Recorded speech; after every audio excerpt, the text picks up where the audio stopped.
I didn't even know that my introduction was done, so sorry for the delay. But I want to start off with a song that will hopefully set context for you for this entire thing. It's something that I just released recently. It's called Symmetries, and here we go.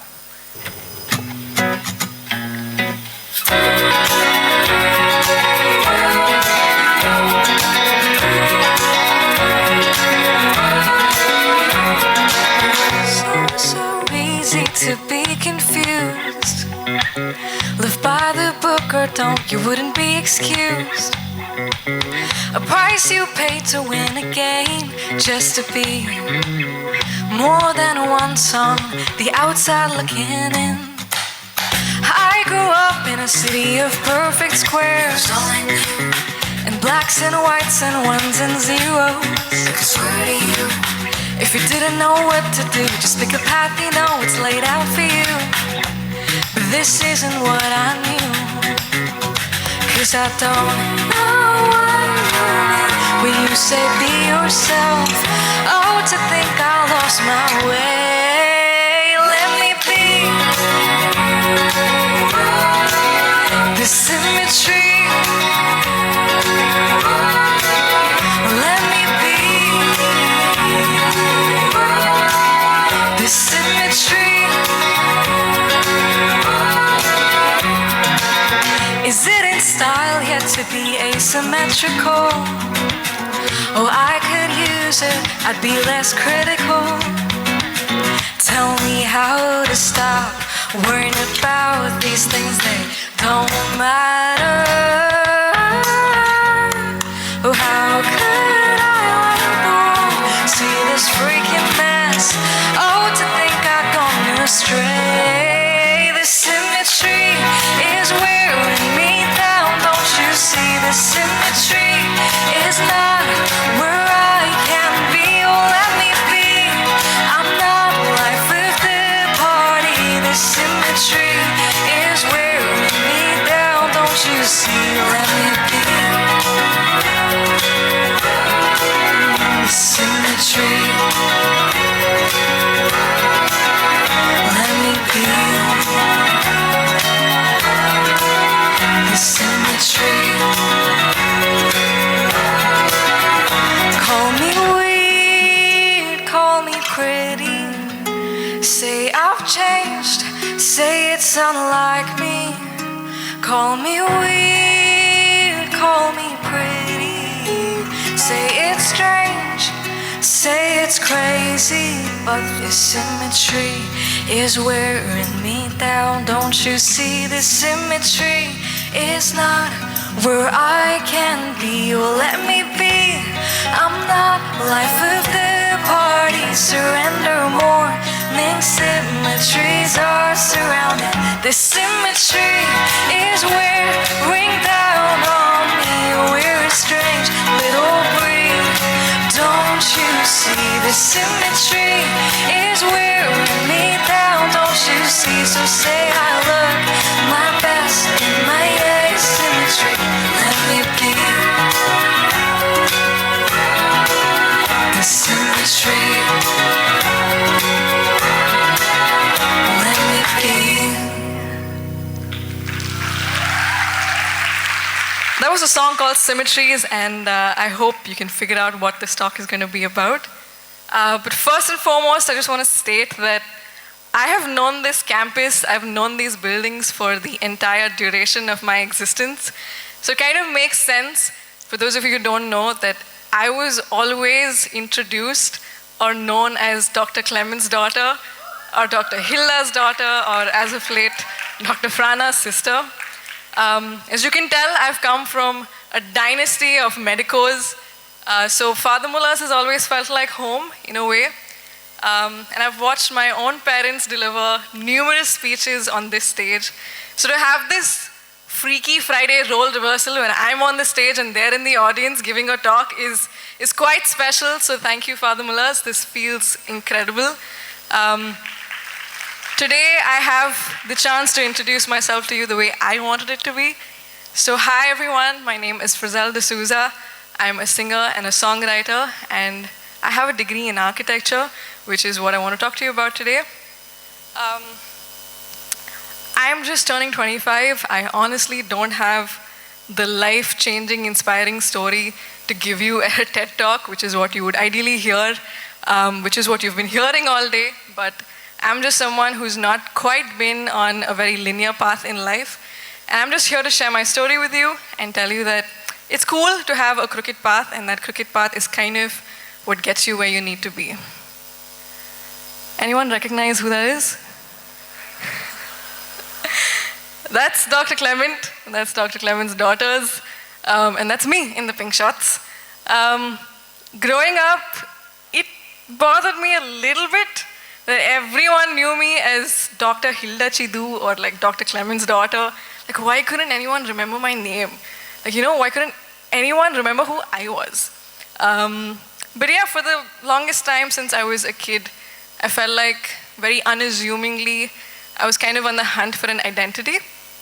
But I realized that my parents did work and struggle to sort of get to where they were. They established themselves, and my identity was attached to theirs. But honestly, like, who was I? School felt quite normal, thanks to very Indian, very academia-oriented parents. I was what you would call a nerd in school. My 5th grade teacher really thought I was going to become a scientist one day, and I was quite involved in extracurriculars. I was involved in sports, I loved art, and music was kind of always there. And by that I mean, do you know when you're a kid sometimes, like your parents enroll you in lessons that they like and not you? I was sent to learn the violin when I was 7. You can see me on the extreme right. And I hated it for I think from the bottom of my heart, I hated this instrument. And for those of you who don't know, it's an instrument that requires a ton of patience and a ton of time to finesse over time. Not something a 7-year-old really has. So for 8 years, I kind of fought and bantered with my parents about not wanting to go for classes. But for 8 years, every Sunday, both my parents took me to violin lessons. And today I'll hand it to them. It's what taught me the basics of music theory and ear training long before I knew it was something that I needed. So your parents know best even when they don't. So I'll hand it to you guys today. My mom has a very big smile on her face right now. Quickly, it was 10th grade, and it's the most pivotal year.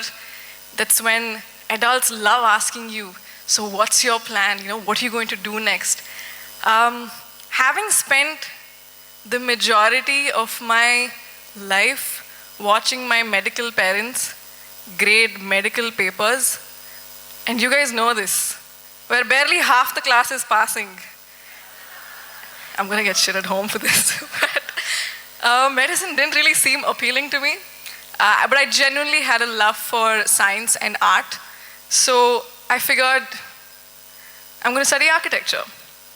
And so eventually, it was 12th, I got my admission in RV College of Architecture in Bangalore.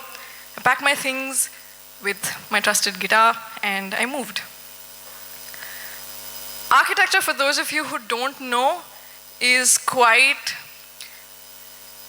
an energy and time-consuming profession, something this lot would definitely relate to.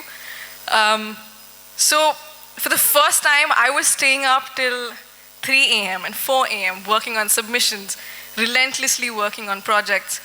And so quickly, picking up my guitar, like singing a song in between was like a break. It was like a hobby.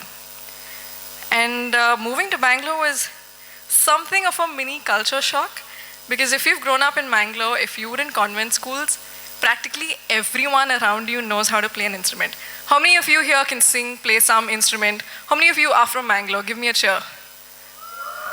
Okay, I'm assuming a lot of you were involved musically. How many of you are not from Mangalore? Make some noise. Just want to know where you guys are from. Okay, since you guys don't know, everyone around you who's from Mangalore can do something musically. So when I moved to Bangalore, I was in a hostel with 2 other roommates. And one day I was singing this song called Stand By Me. The one that goes, "Darling, darling, stand by me." You guys know this one? Okay.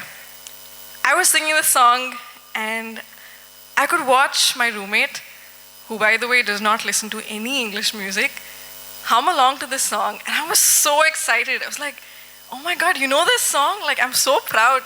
She's like, yeah, of course. When did they make an English version of this? For those of you who don't know, Bollywood was inspired by Stand By Me. As Indiva said, Bollywood likes to be inspired a lot. Can you guys give it up for Indiva? I felt like I had the performance of a life watching them. So that's what it was like being in Bangalore, where things felt a little new.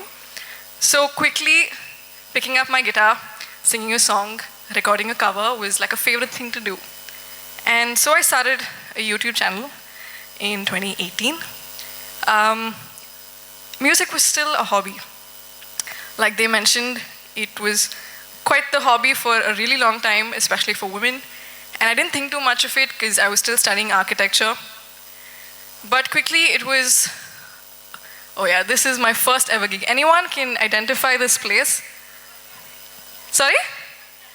The Good Gallet. This was in 2018 when I just felt like calling up a cafe and said, hey, I like singing songs. Can you guys let me sing songs in your cafe?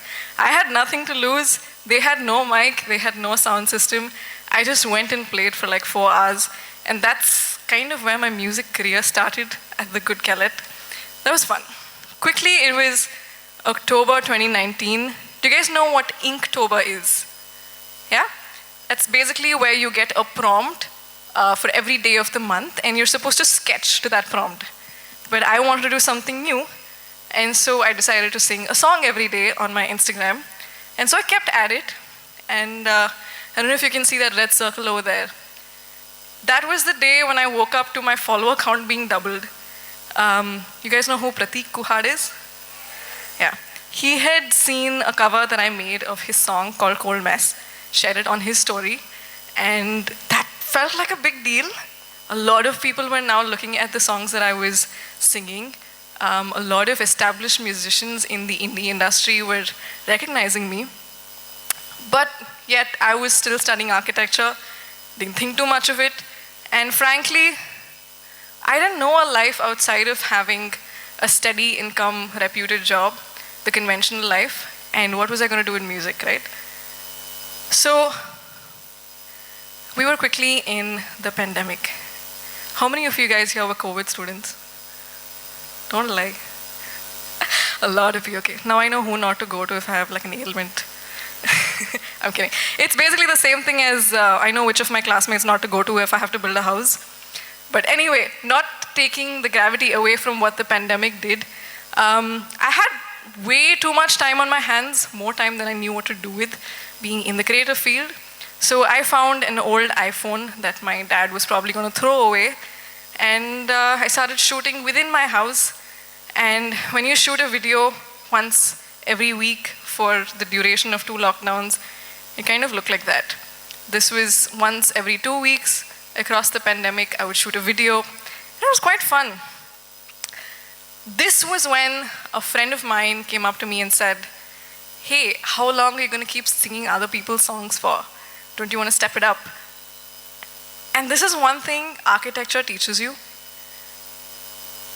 I spent most of my semester staying up, working on projects late night, only for them to kind of get critiqued to an extreme point. I've seen my lecturers tear apart sheets, stamp on models. Basically, very toxically, the lesson that they were trying to tell us was that don't get sentimentally attached to your projects. Be obsessed with the improved or the better version or the next version that you can make. So writing a song, which I had never done before, wasn't quite daunting. So I started writing a song every day and getting through all of the dirty water, basically. And quickly, during the lockdown, it was Ehsan sir from the Bollywood trio, Shankar Ehsan Loy, who happened to be going live on Instagram one night. And so I joined in, and I happened to sing a song that I'd written. And he said, hey, you should release that. So I did, and the first single that I put out was New in August 2020. That's how I made my debut as an independent artist. So this song did well because there were a lot of people already listening on YouTube. So I wrote another one. That's me and my sister. This is a song called Drown Away that I put out in December 2020. The song did well. Thought, why not write another one? This time, Spotify got in touch. They sent an email and said, hey, we want you on the cover of Radar India. Radar is a global playlist that focuses on upcoming indie talent from the respective country. And they wanted me on their cover. And I was like, what? That felt quite wild. And so I quickly scurried in my 6th semester and wrote another song, which, would you mind if I sung that for you?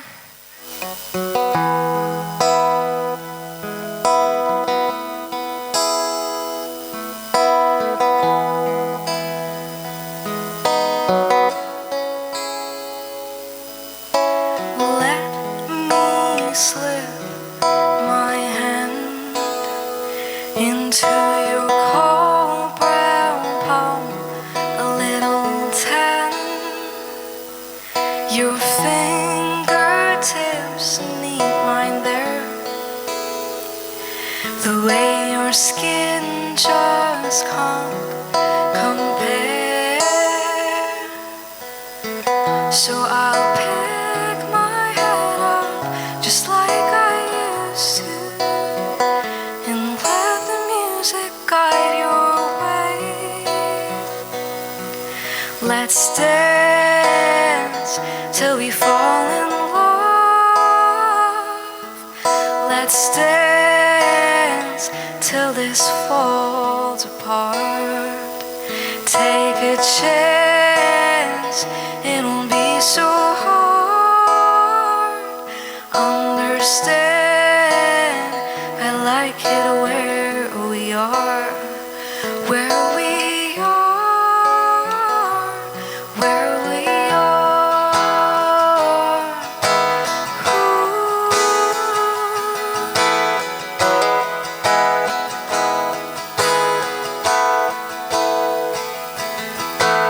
Don't look down, are you scared?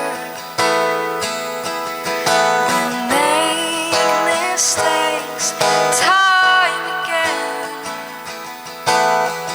It's one of those things that I can't explain. So take my hand, 'cause we'll be waltzing again.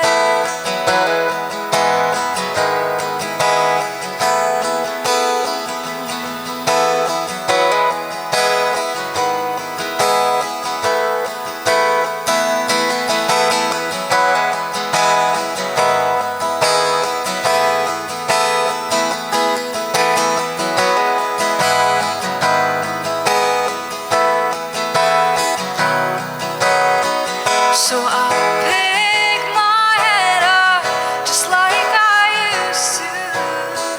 Can we be foolish once again? Let's dance till we fall in love. Let's dance till this falls apart.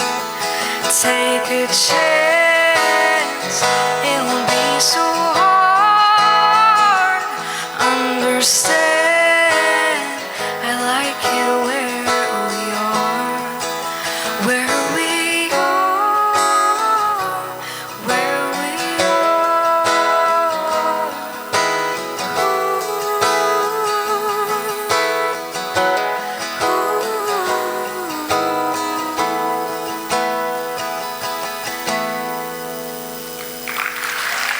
Thank you. So that was Foolish once again, and releasing that song, being on the cover of like Spotify, was quite cool, and it gave me this weird sense of fulfillment that, hey, you know what? My identity is not really being attached to someone. But still, you know, I was in architecture, didn't give too much of a thought about it. In fact, just yesterday when I was leaving rehearsals, this one girl came up and asked me, I have a personal question to ask you if you don't mind. And I'm like, yeah, sure, go ahead. And she's like, your dad's Dr. Clement, right? And I said, yeah. She's like, how did he agree to all this?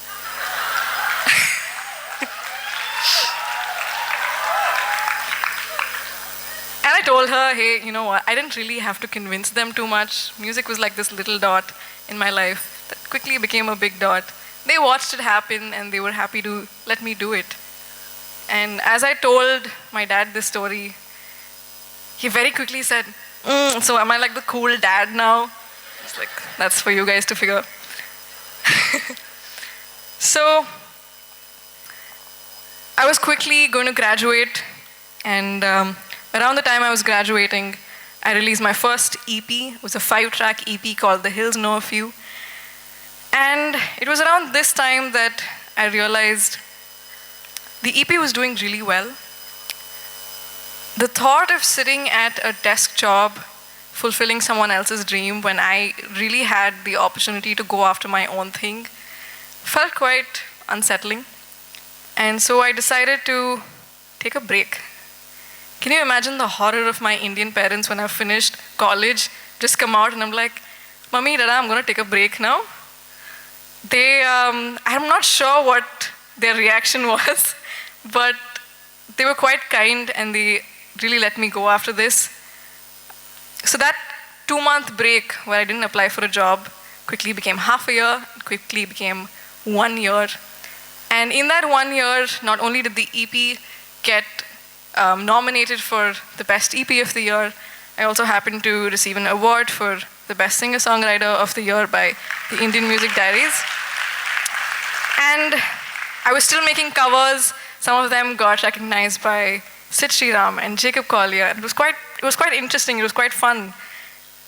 And this is my favorite bit of the entire presentation, where I watched myself with my band tour across 11 cities across India. We played at festivals like NH7 Weekender, at Zoma Land, and all the way in Nagaland, that's Hornbill Music Festival. And I took that screenshot because it was quite special that something that I liked doing so much took me so far away from my home. That was the farthest that my music had taken me. And so that was quite cool. And that's me as I am today. I've just released my second EP, but this was the first one as a record label signed artist. That's Kappa Originals. And yeah, that's who I am today in my asymmetry, which is a metaphor for, unlike light, life doesn't really travel in a straight line. And it's about accepting this crooked path that you have, which is quite cool. But if I'm being very realistic, I don't know if any of this is going to work out. No one really does. When I was 12, I thought 25-year-olds had it figured out. I'm 25 right now. I don't know what I'm doing with my life. I'm just giving it a shot. So it kind of boils down to one thing, boils down to what you're more scared of. Are you more scared of failing at something new? Or are you more scared of regretting that you never took that shot? So that's me, that's my TED Talk. And speaking of finding identities, this whole thing became a big full circle for me when my sister called me. How many of you guys know Dr. Frana? Okay, Frana is my sister. She called me and said, hey, this 4th-year student called me, said there's some TED Talk happening. He comes up to me and says, are you Frizzell Dsouza's sister? And I was like, that was my very egotistical win. And it made me realize it's nice to not be attached to another person's identity as much as I love my parents and everything they've achieved in life. It was very fun and interesting to explore what I could be by myself. And I want to end this entire thing with the woman who's kind of been my driving force. A lot of you know her, that's Dr. Hilda. I've watched Mom put on many hats over the years, and she's currently the principal of the Allied Health Sciences College. And it's been a very inspiring story to see that a woman who sort of came from a family with little to nothing to survive on was able to pull together so much in her own life. She is the woman who walks the talk. Age is just a number if you really know her well. So I want to end this with a song that I wrote for her and for mothers all around who do a lot of things with a big smile on their face, who've been my inspiration. This is a song from my latest EP. This is called Mom's Lullaby, and I hope you enjoy it. Frizzell, listen, brother. Yeah. Look here, hang it up. Yeah.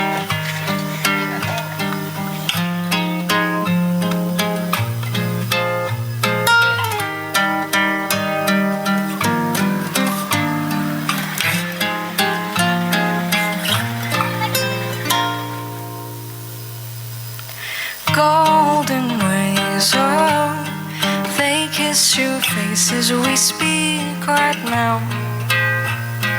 I never told you how beautiful you are.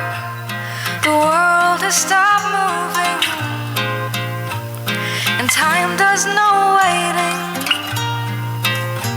So it leaves me guessing, and I'm just confessing that I love you. Whoa, oh, you. Whoa, oh. Today is uncertain. Tomorrow is bleak, so I'll write about the days last week. You've held my hand when I couldn't walk, sung me to bed when I couldn't sleep. It never occurred that you don't say a word about how selfless you are, but I've heard the world has stopped moving, and time does no waiting. So it leaves me guessing, and I'm just confessing that I love you. Oh, oh. You,